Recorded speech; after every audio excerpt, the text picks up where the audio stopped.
Welcome to section 3.8, where we discover the derivatives of inverse trig functions. The first thing that we're going to do is do a brief review of inverse trig functions, so be sure that you do have a unit circle handy for this. Now, this is not asking us to find the sine of like pi over 3 or something like that. Instead, what an inverse trig function does is it kind of gives you the answer, kind of like Jeopardy style, and you're looking for what the angle is. So the sine inverse of root 3 over 2 means tell me what the angle on the unit circle is that has a sine of root 3 over 2. Well, there's actually two spots. Remember, the sine value is the y value, the y coordinate rather. So we can look and see root 3 over 2, pi over 3 has a sine value of root 3 over 2, and so does 2 pi over 3. Nowhere else on the unit circle does. So in order for inverse trig functions to actually be functions, they have to have only one output. So we don't write that it has two answers. We actually have restrictions on what our outputs can be. So real quick, if you remember all this from pre-calc, hopefully you do, with an arc sine is just another way to write inverse sine. Arc means that little -1. So sine inverse and tan inverse, you only want to look in quadrants 1 and 4, whereas for cosine inverse, we look in quadrants 1 and 2.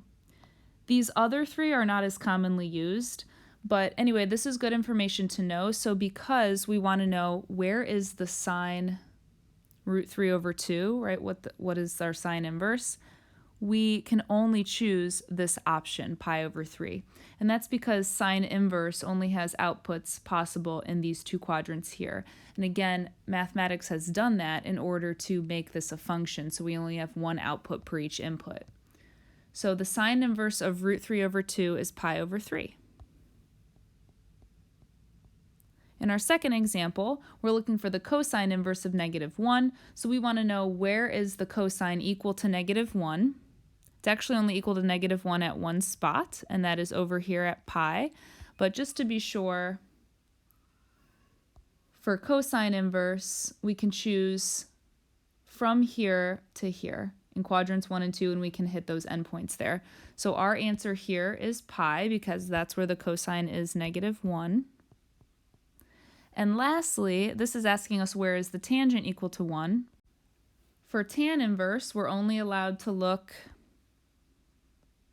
in quadrants 1 and 4. It's similar to sine. So we want to look at where is the tangent equal to 1? Well, tangent is y over x. So in order for y over x to equal 1, the y and the x values have to be the same. And so the only points where they're the same, or like the opposites of each other, are at pi over 4, and that's the only spot, really. Down here, if we did y over x, we'd get -1. So the tangent is 1 here at pi over 4. Again, the tangent's also 1 at 5 pi over 4, but we have to pick from quadrants 1 and 4 for this to be a function, for tan inverse to be a function. So the tan inverse of 1 is pi over 4. Okay, hopefully that wasn't too confusing of a brief review of what an inverse trig function does mean. And, real quick, this might look confusing, but really all this means is that when we're dealing with inverse trig functions, for sine inverse and tan inverse, we can use quadrants 1 and 4, and for cosine inverse, we can use quadrants 1 and 2. Again, I'm kind of ignoring these other three just because they're not as commonly used. We mainly use the OG 3 trig functions when dealing with inverse trig functions. Here are the derivative rules for the inverse trig functions. And just so you know, the derivatives reference sheet that I have given to you as a PDF has just the main three on it: sine inverse, cosine inverse, and tan inverse, mainly because we hardly ever use these other three, like I mentioned. But just so you're aware, this one does have the chain rule built in. So this is saying that when we take the derivative of sine inverse of u, whatever u may be, it's 1 over root 1 minus u squared times the derivative of u. So that derivative of u is the chain rule built in. It looks slightly different on the reference sheet I gave you because some of the derivative rules don't have the chain rule built into the definition. So what I'd recommend is that you write these 6 down and really star these main three: sine inverse, cosine inverse, and tan inverse. Let's use them in a few problems to find the derivative. Here we want to just simply find each derivative. In number 1, we have a sine inverse, and we want to find the derivative of sine inverse of t squared. So we are going to be finding dy dt, since that's our variable. We'll find the derivative with respect to t. The rule for sine inverse is right here. So we can see that our u value here is t squared. U is t squared. So what we're going to do is we're going to draw a fraction. And I'm first going to deal with the denominator. So I'll write that our u is t squared. Therefore, our u prime is 2t. Okay, so we have 1 minus u squared, so it's 1 minus t squared squared. And then in the numerator is the derivative of u because it is the chain rule. So we have to multiply by the derivative of t squared, which is 2t. So simplifying this, we'll have 2t over the square root of 1 minus t to the 4th. And that is our derivative. Let's take a look at number 2. We want to find the derivative of the tan inverse of x root 2. Now, normally we write like a number right in front of a variable, we write that in front. The only reason I'm not a fan of writing it in front is because when we have a square root, I want to make sure that it doesn't look like the square root of 2x. I want to make sure that the square root of 2 is separate from the x, so I just wrote it in this order, but either way, it doesn't really matter. For tan inverse, our rule is, again, a fraction, but tan inverse and cotan inverse are the only one of the inverses that don't have a square root built in. So again, this has the chain rule built in. So when we find this time dy dx, make a fraction, and in this case our u value is x root 2, or root 2x.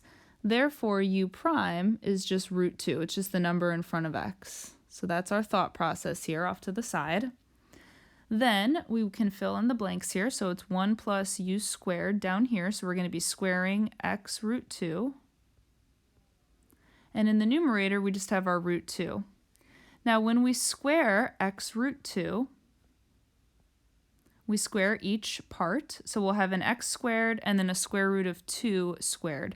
The square root of 2 squared is just 2, and x squared is x squared, so it's 2x squared. So our derivative, dy dx, is root 2 over 1 plus 2x squared.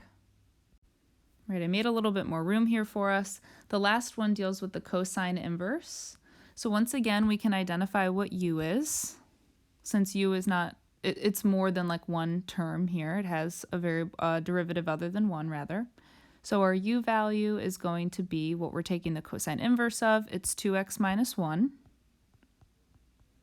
And u prime is 2. So that's like our thought process here. So to find the derivative with respect to x, dy dx, we're going to use our cosine inverse rule. The cosine inverse rule is the numerator is negative times u prime, so negative 2, over the square root of 1 minus 2x minus 1 quantity squared. So this is done with calculus now, but now we're going to do some algebra. So off to the side, what I'm actually going to do is do this part here.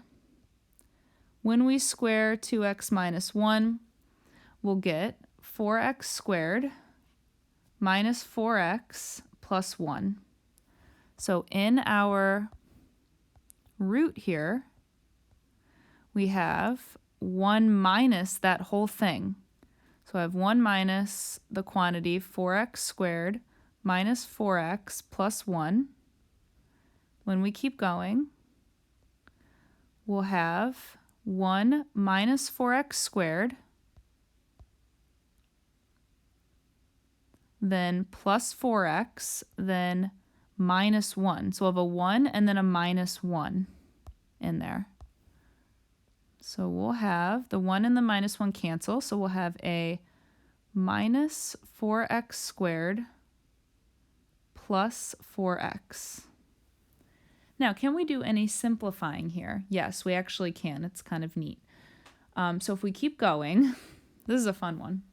If we keep going here, what I'm actually going to do is factor the 4 out down here.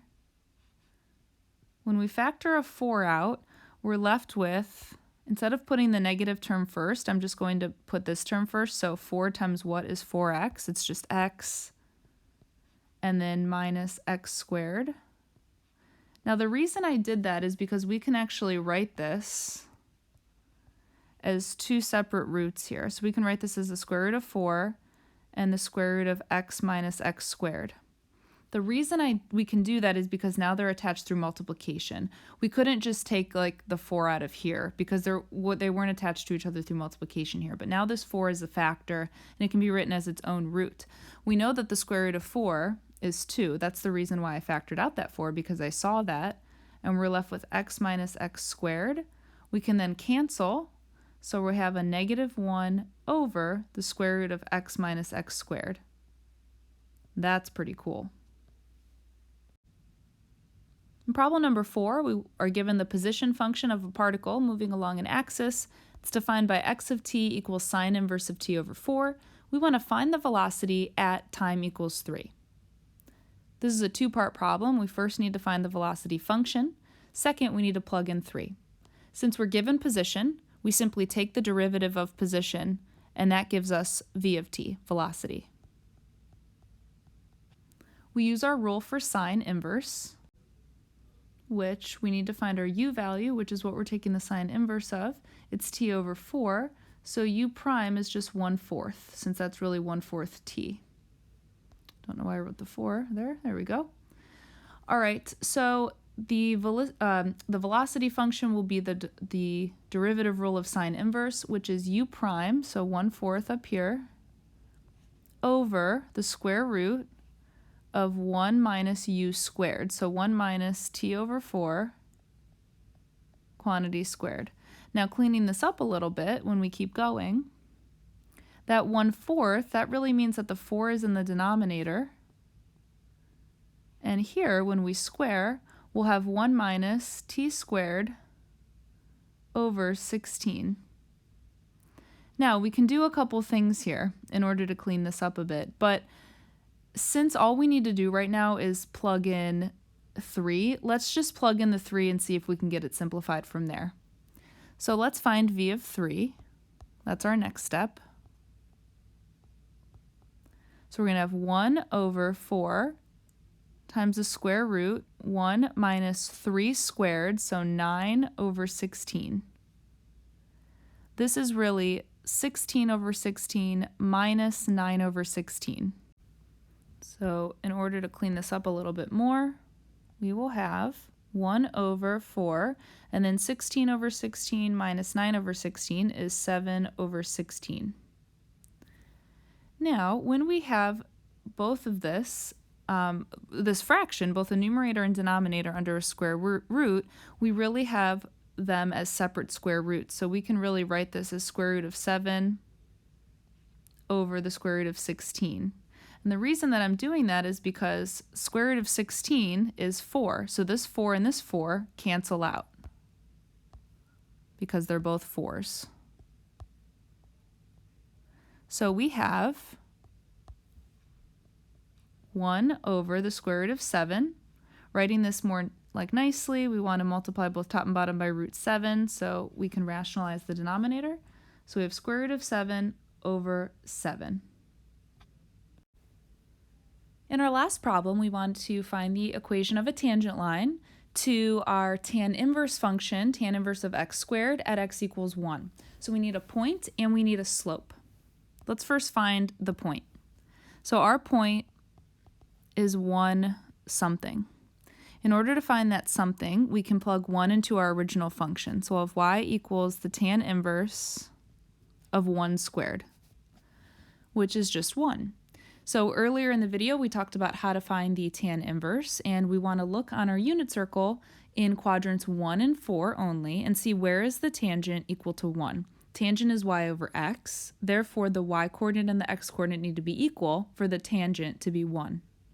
That point is at pi over 4. So we have our y-coordinate is pi over 4. So we have our point. Now we need our slope, which is our derivative.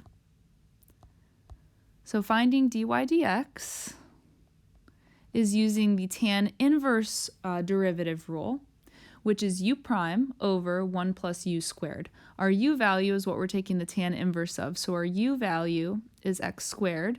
Therefore, our u prime is 2x. So it's going to be u prime over 1 plus u squared. Cleaning that up, we'll have 2x over 1 plus x to the 4th. Power to a power, we multiply the 2 times the 2. We didn't add them. Although, if you made that mistake, you'd still get 4, so it works out. Plus, we're plugging in 1, so 1 to any power is also 1. We have a lot of built-in error reduction in this problem. So we want to find our derivative at x equals 1, so it's going to be 2 times 1 over 1 plus 1 to the 4th. Look at that. Our derivative ends up also being 1, which is pretty cool. So when we put this all together, we have our point, we have our slope, point-slope form, y minus the y-coordinate equals our slope 1, x minus the x-coordinate, which is also 1. That's pretty cool. So I'm just actually going to get this into slope-intercept form as best we can, because these numbers aren't too bad. Then add pi over 4, and there we go. This video showed us the inverse trig function derivative rules, and basically just we applied them in scenarios that we already knew how to work with, such as position and velocity relationship and the equation of a tangent line. We also took a look at the unit circle and briefly reviewed inverse trig functions using the unit circle.